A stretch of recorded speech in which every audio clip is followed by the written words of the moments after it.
সিরিয়ার বেইতজিন গ্রামে সেনা অভিযানের এই ভিডিও গেল শুক্রবার প্রকাশ করে ইসরায়েলি সেনাবাহিনী। সেদিনের অভিযানে প্রাণ যায় কমপক্ষে ১৩ জন সিরীয় নাগরিকের। এ ঘটনায় স্বাভাবিকভাবেই ক্ষুব্ধ দামেস্ক।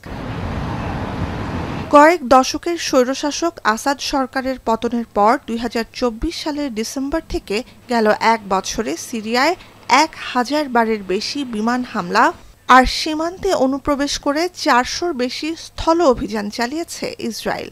এমনকি ১৯৭৪ সালের চুক্তি ভেঙে সিরিয়ার গোলান মালভূমিতেও অবরোধ বাড়িয়েছে দখলদার দেশটি। এমন পরিস্থিতিতেই সিরিয়ায় হস্তক্ষেপ না করতে ইসরায়েলকে হুঁশিয়ার করল ঘনিষ্ঠতম মিত্র যুক্তরাষ্ট্র।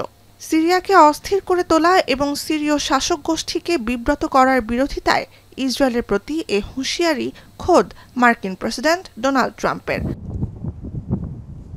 সোমবার সামাজিক মাধ্যম ট্রুথ সোশ্যালে তিনি লেখেন, সিরিয়ার স্বার্থে সত্যিকার অর্থে এবং কার্যকর আলোচনায় বসা ইসরায়েলের জন্য গুরুত্বপূর্ণ।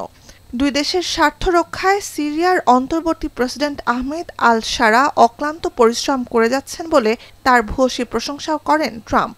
নতুন নেতৃত্বে সিরিয়ার অগ্রগতি প্রশংসনীয় বলেও মন্তব্য তার। অন্যদিকে অস্ত্রবিরতি লঙ্ঘন করে ইসরায়েলের অব্যাহত গোলাবর্ষণে দিশেহারা গাজার বাসিন্দারা। কাতার ভিত্তিক বার্তা সংস্থা আল জাজিরার প্রতিবেদনে বলা হয়, অস্ত্রবিরতি কার্যকরের পর ৫৩ দিনের মধ্যে ৪২ দিনই উপত্যকায় হামলা চালিয়েছে ইসরায়েল। আবাসিক ভবন গুঁড়িয়ে দেওয়ার অভিযান তো চলছেই। আগ্রাসন চলছে রামাল্লাহ, বেথলেহেম সহ অবরুদ্ধ পশ্চিম তীরেও। নুজহাত কামাল, এখন বিশ্ব।